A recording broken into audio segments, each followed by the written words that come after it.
Hi hello నమస్తే welcome to Telugu ప్రభ. నేను మీ journalist Shivajyothi. ఈ రోజు మనం తెలుగు ప్రభ న్యూస్ పేపర్ లోని హెడ్లైన్స్ చూసుకుందాం.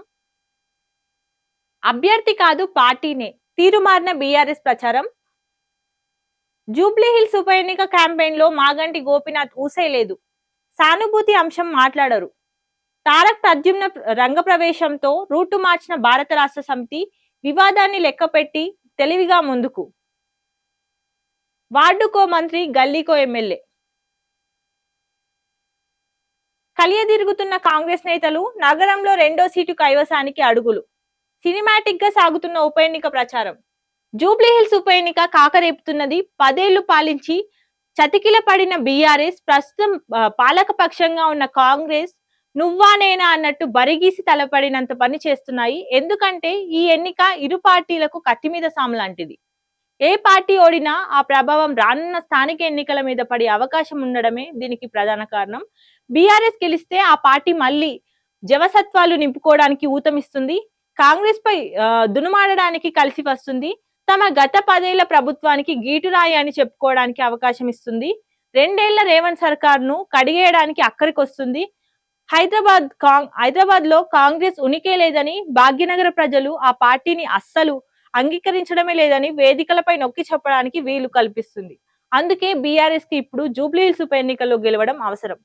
అందుకే ఫామ్ హౌస్ కే పరిమితమైన కేసీఆర్ జూబ్లీ హిల్స్ ఎన్నికకు స్టార్ క్యాంపెయినర్ గా రంగంలోకి దిగారు. పార్టీ శ్రేణులతో వరుస సమావేశాలు నిర్వహించాల్సి వస్తుంది. టార్గెట్ 3,000 కోట్లు.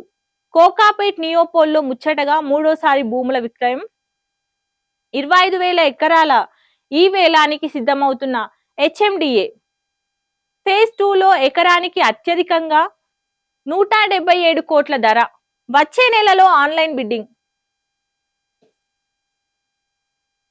లక్కీ డ్రాప్ ఎవరిదో. నేడే మద్యం దుకాణాల కేటాయింపు. కలెక్టర్ల చేతుల మీదుగా ప్రక్రియ. అన్ని ఏర్పాట్లు చేసిన అధికారులు 2,620 షాపులకు 95,137 దరఖాస్తులు. మణిపూర్ లో డెంగీ విజృంభణ. 3,300 దాటిన కేసులు, 1 మృతి. అప్రమత్తంగా ఉండాలన్న ఆరోగ్య శాఖ. దేశవ్యాప్తంగా 22 నకిలీ విశ్వవిద్యాలయాలు, ఢిల్లీలోని 9 ఫేక్ వర్సిటీలు. కేంద్ర రాష్ట్ర చట్టాలను ఉల్లంఘన. యూజీసీ వెల్లడి. అప్రమత్తంగా ఉండాలని సూచన. పంట రక్షణకు పెట్టిన ఎలుకల మందు తిని 50 నెమళ్లు మృతి. రైతు అరెస్ట్. తమిళనాడులో ఈ ఘటన చోటు చేసుకుంది. పంట రక్షణకు పెట్టిన ఎలుకల మందు తిని 50 నెమళ్లు మృతి. రైతు అరెస్ట్. తమిళనాడులో ఈ ఘటన చోటు చేసుకుంది. ఆఫ్ఘాన్ తో చర్చలు విఫలమైతే యుద్ధమే అంటున్న పాక్ మంత్రి. బలపడుతున్న మోంతా. తీవ్ర వాయుగుండంగా మారే అవకాశం వాతావరణ శాఖ అంచనా. రేపు రాత్రి మచిలీపట్నం కాకినాడ మధ్య తీరాన్ని దాటే ఛాన్స్ ఉంది. అప్పులకు కారణం బీఆర్ఎస్ నేతల అవినీతి అంటున్న పోలీసులకు ఫిర్యాదు చేసిన MLC Balmuri Venkat. Jubilee hills లో విజయం మాదే అంటున్న పిసిసి అధ్యక్షుడు మహేష్ కుమార్ గౌడ్. 46,000 ఇండ్లకు సంక్షేమ పథకాలు. మంత్రుల పంచాయతీ ముగిసిన అధ్యాయం. రాష్ట్ర పరిస్థితులను హైకమాండ్ పరిశీలిస్తోంది. కేసీఆర్ అంటే గౌరవం ఉంది అంటున్న మహేష్ కుమార్ గౌడ్. ఇందిరమ్మ ఇండ్ల బిల్లుల చెల్లింపుల్లో స్వల్ప మార్పులు. కేంద్ర ప్రభుత్వ అనుమతి నేపథ్యంలోనే అంటున్న రెవెన్యూ గృహ నిర్మాణాల శాఖ మంత్రి పొంగులేటి. ఇందిరమ్మ ఇండ్ల పథకం లబ్ధిదారులకు 4 విడతలుగా అందజేస్తున్న బిల్లుల చెల్లింపుల ప్రక్రియలో స్వల్పంగా మార్పులు చేస్తున్నట్లు రెవెన్యూ అండ్ గృహ నిర్మాణ శాఖ మంత్రి పొంగులేటి శ్రీనివాసరెడ్డి తెలిపారు. ఈ మేరకు ఆదివారం ప్రకటన విడుదల చేశారు. ఇందిరమ్మ ఇండ్ల నిర్మాణంలో జాతీయ ఉపాధి హామీ పథకం కింద 90 పని దినాలు, వ్యక్తిగత మరుగుదొడ్ల నిర్మాణం పనుల కోసం కేంద్ర ప్రభుత్వం అనుమతి ఇచ్చిందన్న ఈ మార్పు అనివార్యమైందని చెప్పుకొచ్చారు. కర్నూలు బస్సు ప్రమాదం, మృతదేహాల అప్పగింత. డిఎన్ఏ నివేదిక ఆధారంగా కుటుంబ సభ్యులకు స్వస్థలాలకు చేర్చేందుకు అంబులెన్స్ ఏర్పాట్లు. మావోయిస్ట్ ఉద్యమానికి మరో ఎదురుదెబ్బ.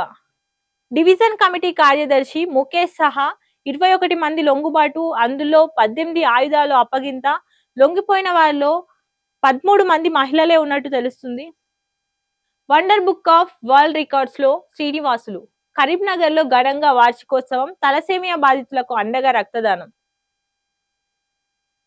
సామూహిక వివాహాలు అభినందనీయమంటున్న గవర్నర్ జిష్ణుదేవ్ వర్మ అచ్చంపేటలో 111 జంటలకు వివాహాలు జరిపారు. నవ దంపతులను ఆశీర్వదించిన గవర్నర్. సునీల్ కు భూమిరత్న పురస్కారం, భూమి హక్కుల సంస్కర్తకు గౌరవం. అవార్డును అందజేసిన వెంకయ్య నాయుడు తుమ్మల. 3 నుంచి కాలేజీలు బంద్, ఫీజు రియంబర్స్మెంట్ బకాయిలు చెల్లించాల్సిందే, సర్కారుకు ఉన్నత విద్యా సంస్థల సమాఖ్య అల్టిమేటం. ఎయిర్పోర్ట్ లో గంజాయి కలకలం, శంషాబాద్ లో 4.15 కిలోల హైడ్రోఫోనిక్ స్వాధీనం, బ్యాంకాక్ నుంచి వచ్చిన ప్రయాణికురాలి అరెస్ట్. కర్నూలు బస్సు ప్రమాదంలో మృతదేహాల అప్పగింత, కర్నూలు బస్సు ప్రమాదంలో మరణించిన వారిలో 10 మంది మృతదేహాలను డిఎన్ఏ నివేదిక ఆధారంగా కుటుంబ సభ్యులకు అధికారులు అప్పగించారు.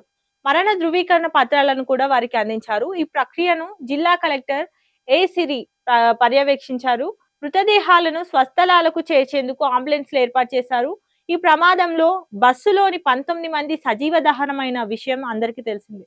ఈ నేపథ్యంలో మరో గుర్తు తెలియని మృతదేహానికి సంబంధించిన చిత్తూరు నుంచి ఒకరు వచ్చారని కర్నూలు ఎస్పీ విక్రాంత్ పాటిల్ తెలిపారు. తమ తండ్రి కనిపించడం లేదని ఆ వ్యక్తి చెప్పారన్నారు. డిఎన్ఏ నివేదిక ఆధారంగా ఆ మృతదేహం ఎవరిదనే విషయం తేలుతుందని స్పష్టం చేశారు. ప్రమాద సమయంలో బస్ డ్రైవర్ మద్యం తాగలేదని నివేదికలో తేలిందని ఎస్పీ చెప్పారు.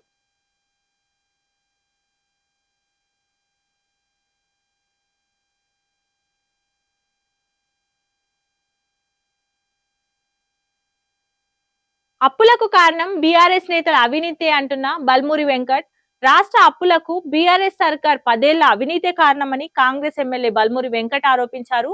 ఎమ్మెల్సీ కవిత ఆరోపణల ఆధారంగా బీఆర్ఎస్ నాయకులు హరీష్ రావు, సంతోష్ రావు, నవీన్ రావు, పోచంపల్లి శ్రీనివాస్ పై చర్యలు తీసుకోవాలని ఆదివారం నారాయణగూడ పోలీస్ స్టేషన్ లో ఫిర్యాదు చేశారు. ఎన్ని మినిట్స్ వచ్చింది?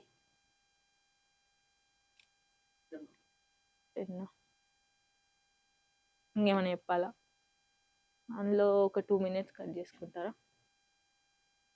సో ఇవ్వండి ఈరోజు రిపీట్.